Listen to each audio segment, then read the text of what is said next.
put us in a box. Go ahead. That just gives us something to break out of. Because the next generation 2025 GMC Terrain Elevation is raising the standard of what comes standard.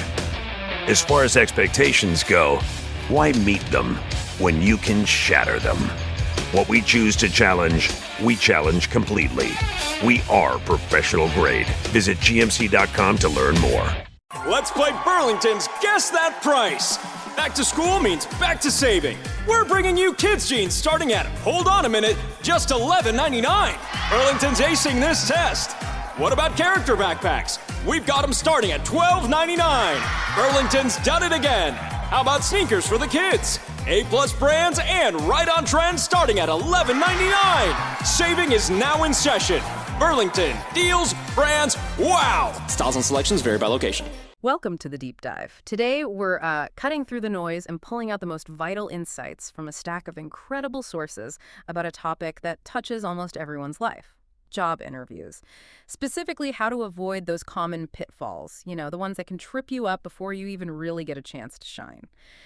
Our mission today is to equip you, our listener, with a shortcut to being well-informed and really confident for your next interview. We've taken some fantastic material, including insights from seasoned interview coaches, real-world examples, and we're going to unpack the 9 key ways people often inadvertently sabotage themselves. And more importantly, how you can avoid doing the exact same thing. That's right.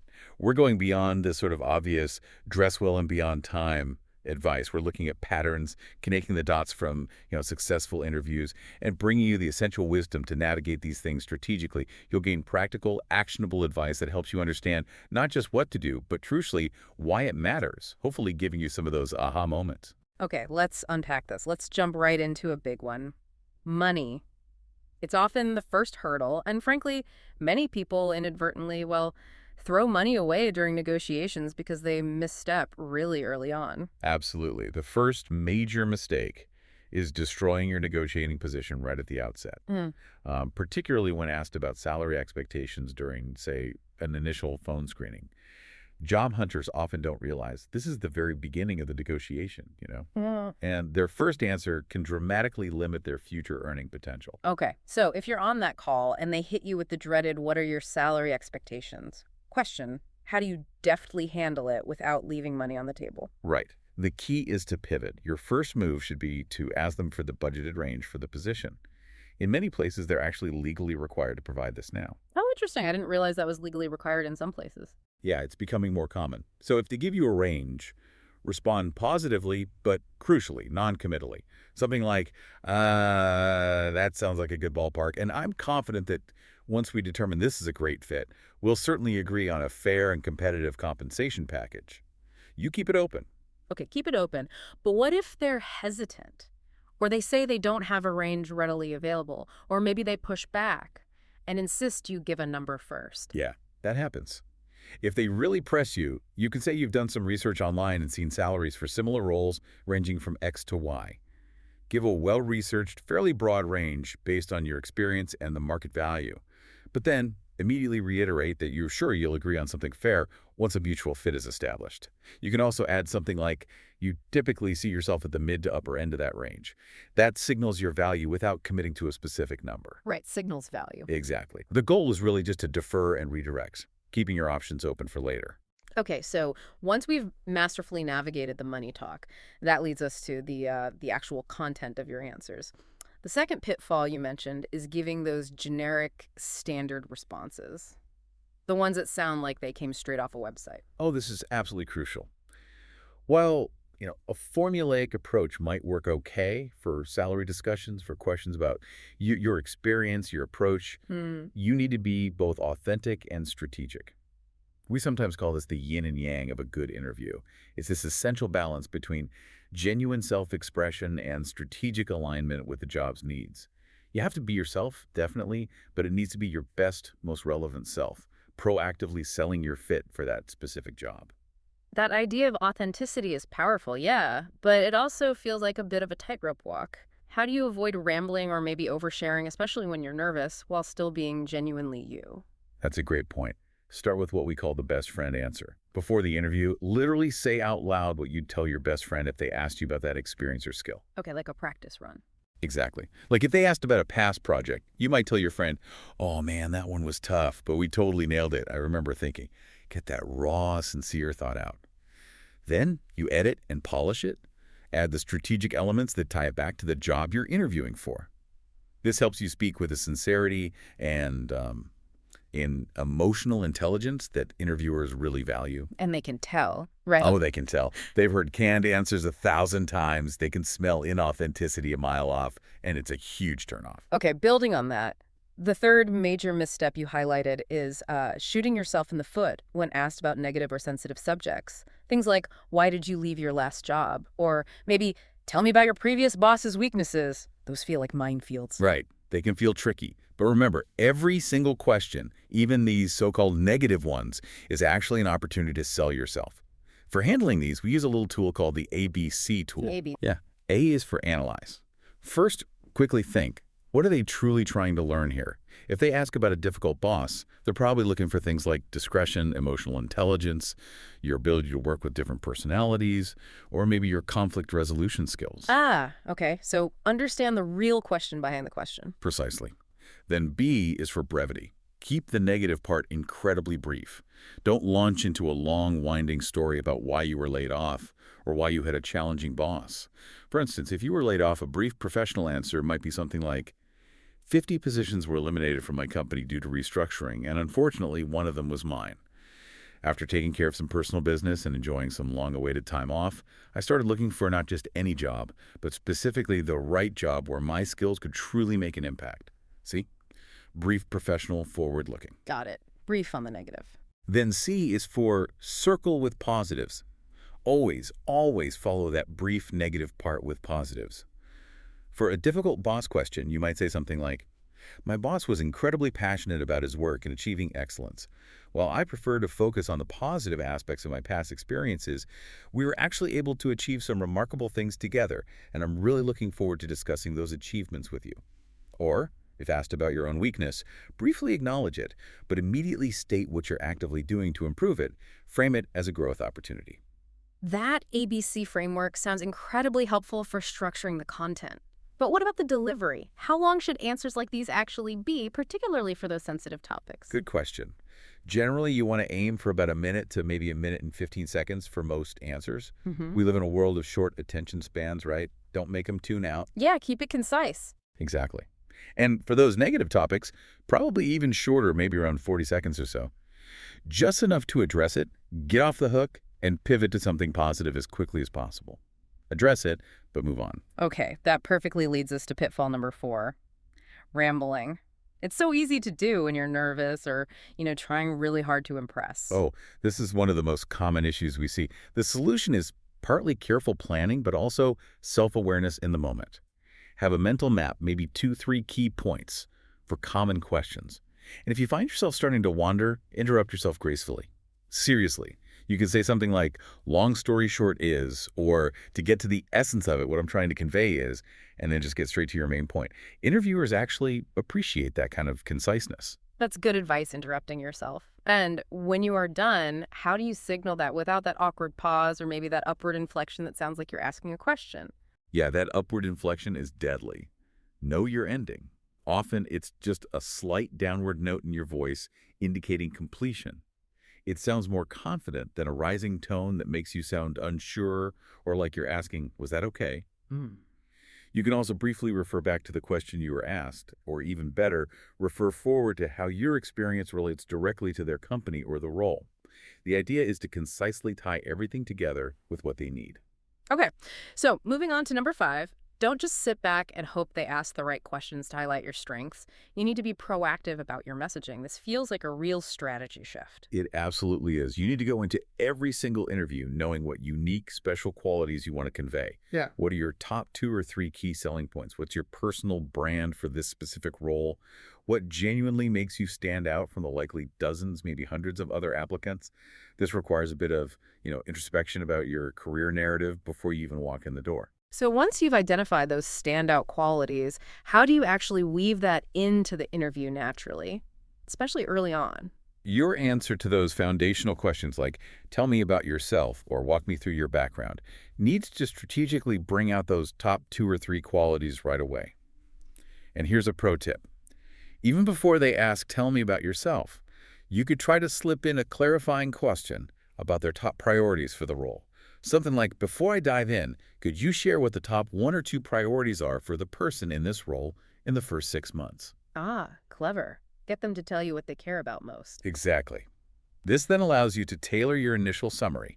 You can start with a concise, maybe 20-second synopsis of your overall experience, and then directly connect it to what's most relevant for their specific stated needs.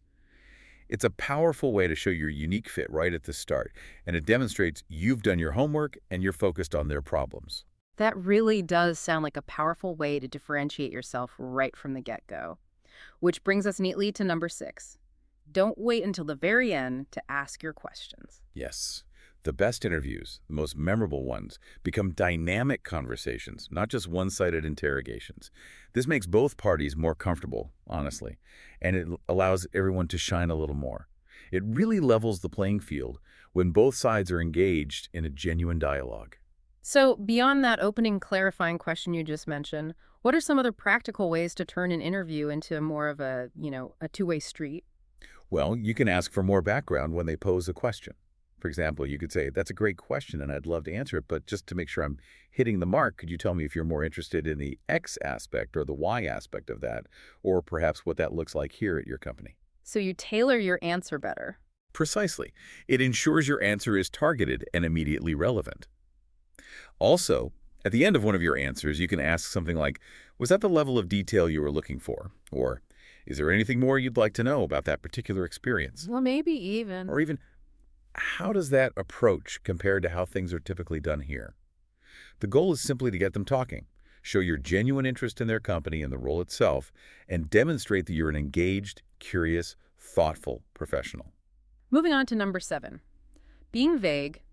You mentioned this briefly, but generalities just don't cut it in an interview setting, do they? Absolutely not. You need to be specific. Specificity is credibility. When discussing your experience or your approach, use concrete examples. Quantify your results whenever possible. Money saved, money earned, percentage improvements, time reductions, increased efficiency. Business fundamentally speaks the language of numbers. Even if you don't have exact figures readily available, use strong adjectives like dramatically improved, significantly reduced, or substantially streamlined. What about roles where it's harder to quantify, like maybe more creative or people-focused roles? Great question. For roles that aren't as easily quantifiable, use compelling anecdotal evidence. Tell a brief story that illustrates your point. Or, even better, use direct quotes from superiors or clients about your impact. For instance, you could literally quote a powerful compliment from a CEO about an initiative you led. Or explain how your project streamlined a process, perhaps saving 5 hours a week for 3 team members. Frame it in terms of resources or time recovered, not just direct revenue. This makes your answers specific, interesting, and frankly, incredibly memorable compared to vague claims. That's fantastic advice for making your impact crystal clear. But it raises another important question. How do you prove those intangible qualities, the soft skills or emotional intelligence? That brings us to number 8. Right, the soft skills. You don't just claim you're empathetic or a good team player. You have to demonstrate it throughout the entire process. How do you demonstrate it? It means actively showing empathy and respect to everyone you encounter, from the person who scheduled the interview to the receptionist, right through to the hiring manager. It means being patient if there's an interruption, listening attentively, and generally treating people with genuine care, not just, phony politeness. Interviewers are constantly observing how you interact, not just what you say. Okay, so demonstration is key. But beyond that immediate interaction, how can you provide more concrete evidence of these softer skills in your answers? Look for social proof before the interview. Strong LinkedIn recommendations, for example, are often reviewed by interviewers before they even meet you. Make sure those are up to date and relevant. Then in the interview itself, have prepared stories ready. Situations where you clearly demonstrated teamwork, resolved a conflict effectively, showed leadership, or maybe coached a junior team member. Many people find structured frameworks helpful here, like STAR situation, task, action, result, or source situation, obstacles, actions, results. Right, the STAR method. I've heard of that. Yeah, there's just structured ways to tell a concise story that demonstrates your skills and impact. But the absolute most critical part of any of these frameworks is the R, the result. Don't just tell the story and stop. Don't shortchange the impact you actually made. Quantify it if you possibly can. Describe the tangible benefit to the company, or, as we mentioned, quote someone's positive feedback about the outcome. Always focus on the positive outcome of your actions. Excellent point. Okay, finally, number 9. Not preparing sufficiently in advance. It sounds almost too obvious, but clearly it's a massive pitfall people fall into. It's truly astonishing how many people wait until maybe an in-person final round interview is scheduled to really start preparing seriously. But by then, they might have already fumbled a crucial phone screening or an earlier virtual interview without even realizing it. The core insight here is simple. Realize that any conversation with a potential employer, from that very first recruiter call to an informal coffee chat, is effectively an interview. You need to have prepared some of these elements we've discussed.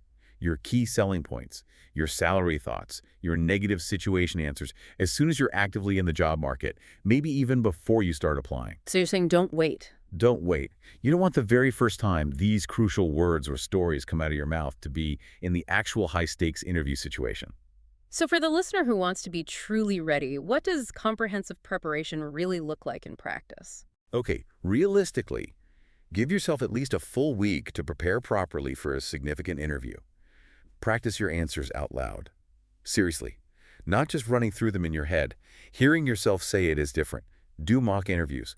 Get a trusted friend, a partner, maybe even a professional coach, and actively ask for honest feedback. Don't just practice. Get specific feedback on your tone, your pacing, your body language, your facial expressions. Especially with video interviews being so common now, right? Exactly. If you're using video, check your background obsessively for distractions. Make sure your lighting is good. Ensure your energy, your excitement, your personality actually come across authentically through the screen. And review recordings if you can. Look at how your gestures and expressions might reveal unconscious habits. Maybe you fidget or look away too much. Anything that takes attention away from you and your message is basically a liability. Thorough preparation builds confidence, reduces anxiety, and ultimately allows your authentic best self to shine through when it counts. Wow, that was a truly insightful deep dive into avoiding self-sabotage in interviews. Really practical stuff. From mastering those tricky salary discussions and handling tough questions gracefully, to proactively highlighting your unique value, proving your soft skills, and truly understanding the critical power of preparation. It's clear that strategy, authenticity, and practice are definitely your best friends. Indeed they are. By understanding these 9 common pitfalls and, more importantly, proactively addressing them, you're not just passively answering questions anymore. You're actively shaping the narrative. You're demonstrating your unique value, and you're working to transform the interview into a genuine, engaging conversation. Remember the importance of being specific, being concise, and making every single interaction count. So what does all this mean for you, the listener? It means you absolutely have the power to transform your entire interview experience. You can find helpful resources online. There are books about winning interviews, free tools like infographics on handling salary questions, negotiation templates to help you plan your strategy. Many experts also offer coaching services if you need more personalized help with resumes, LinkedIn profiles, or developing a comprehensive job search strategy. And maybe here's a final provocative thought for you to consider as you prepare. Interviewers are often quite paranoid, maybe understandably so, about making a bad hire. Statistics actually suggest a pretty high percentage of hiring managers experience what they call buyer's remorse within 18 months of hiring someone. Understanding this underlying fear, this anxiety on their side, can help you frame your answers, not just to show you're a good candidate, but to actively alleviate their anxieties, to demonstrate that you are not just the best choice, perhaps, but also the safest choice. What does that perspective shift change about how you might approach your next interview? That's definitely something to mull over. We really hope this deep dive has provided you with valuable, actionable insights for your job search journey. We'll be back soon with more fascinating information to help you navigate the world. The early years matter most. It's when the foundation for a lifetime of learning takes shape. At Tierra Encantada, children as young as 6 weeks old through pre-K are surrounded by immersive Spanish, nurturing care, and scratch-made meals. It's more than a daycare. It's a place where children thrive, grow confident, and prepare for their bright future. The new Worthington location is now enrolling. Schedule your tour today. Visit tierraencantada.com. You'll be glad you did. I'm Chris Hadfield. I'm an astronaut, an author, a citizen of planet Earth. Join me for a 6-part journey into the systems that power the world. Real conversations with real people who are shaping the future of energy. No politics, no empty talk, just solutions-focused conversations on the challenges we must overcome and the possibilities that lie ahead. This is On Energy. Listen wherever you get your podcasts. Be great.